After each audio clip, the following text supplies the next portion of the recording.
Hey art buffs, are you ready to sew? I hope you are, because we're going to be making Christmas lights that we're going to stuff with fiberfill and decorate our classroom for Christmas. You should have inside of your handy dandy kit the instructions here. There will be these videos on your classroom website, and you're going to have your bag full of supplies. So let's take a look and see what we have in here. Okay, so here is our worksheet on how to do this. All the supplies, everything that you need. The only thing you're going to need to have with you that I am not sending home with you is a pair of scissors. So in this bag, we have in here, number one, 2 different colors, colorful felt. This is what it says on the worksheet. This will make 2 bulbs. You are all expected to bring in 2 hand-sewn bulbs and then 2 dark pieces of felt. And these will be the top of the light bulb that we will sew on to the felt that looks like the shape of the light bulb.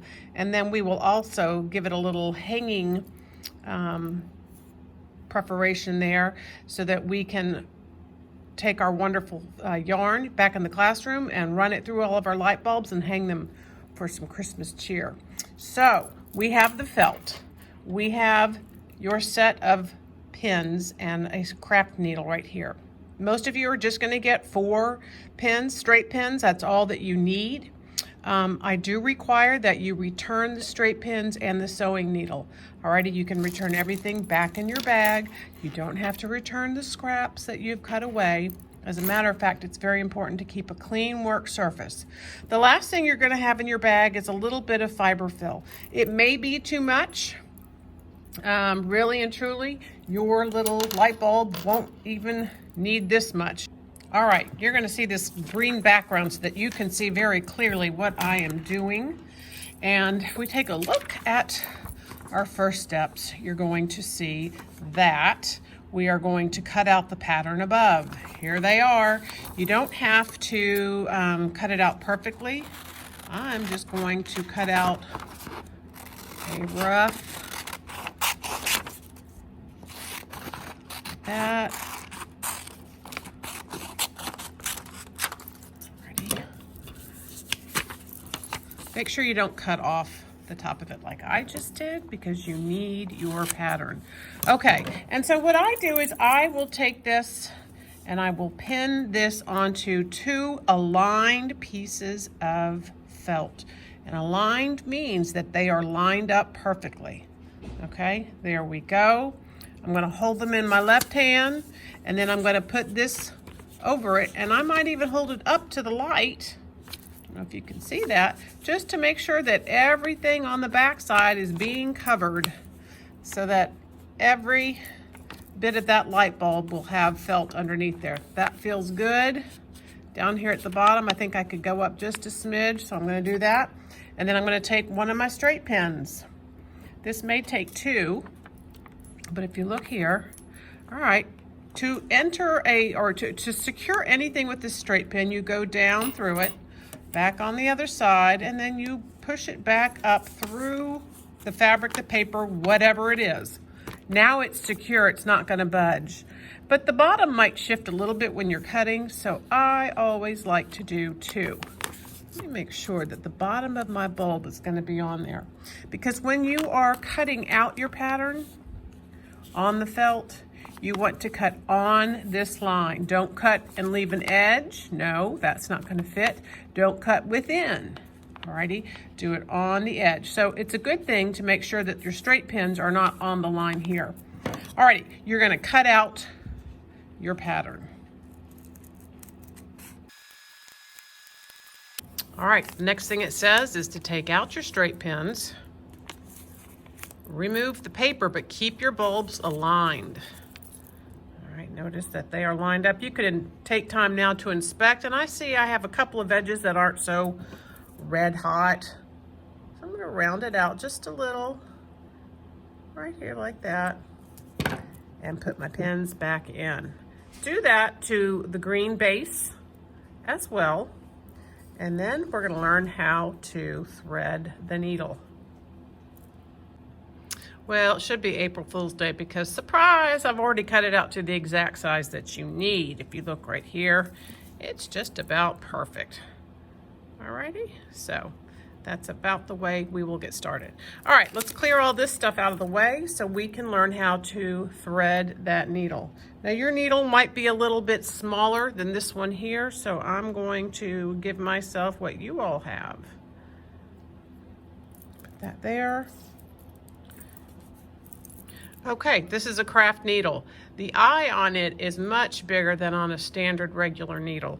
And I did say on your thing we're going to be using embroidery floss, but we're not. We're going to use this crafting thread. It's always important. I just licked my fingers and I am now dampening the end and I am kind of pressing it flat with my thumb.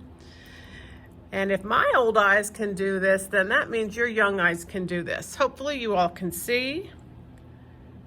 And you're going to thread it in there. Alrighty, now if it frays or starts to separate, you don't want that to happen. So you have to either redo it.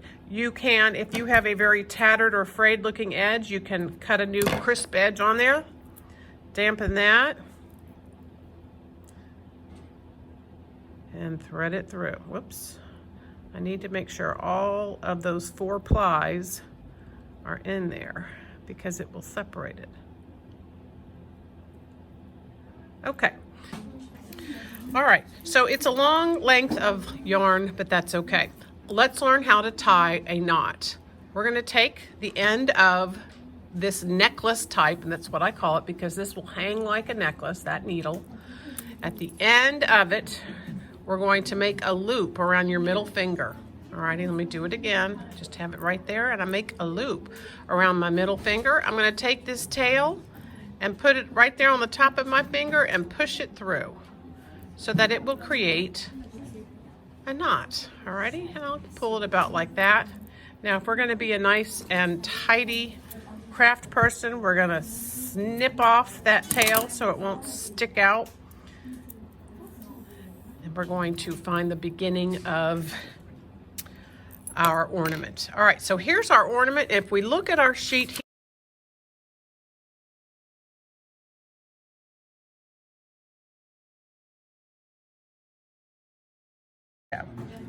all right, so we have this one right here. We're going to take the needle to the back side and go about the same distance apart, making sure that that needle hole is coming out to an acceptable distance, which that is not for me. So I like that right there. Notice here how it's just going to pull right here like that. Sometimes it's nice to kind of keep the thread away there. All right, the first one is usually not looking so perfect because you've got to get into your rhythm. And that's okay because these stitches right here are going to be covered by the green anyway. All right, so you just go over, line it up, and this will start to kind of form a pattern. You can see that the stitches are just a little off slanted to the side. Right here. Here we go.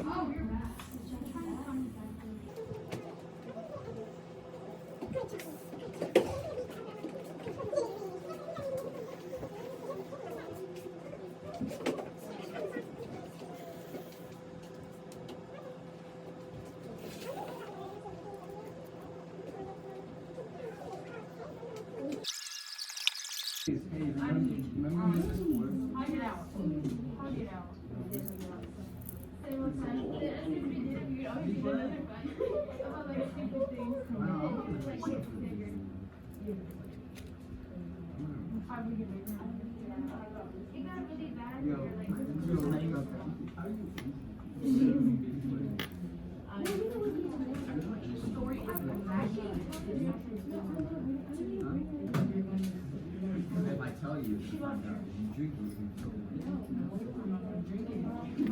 You're gonna have to find out.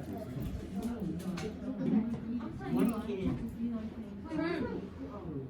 No, 3. Diego. Yeah, well, Blake, Ethan, and Griffin did. Wait, yeah, they did. Ethan did. Whoa! Yeah, he went to oh yeah, didn't he go to some? And I'm not. I only have one. And that's me.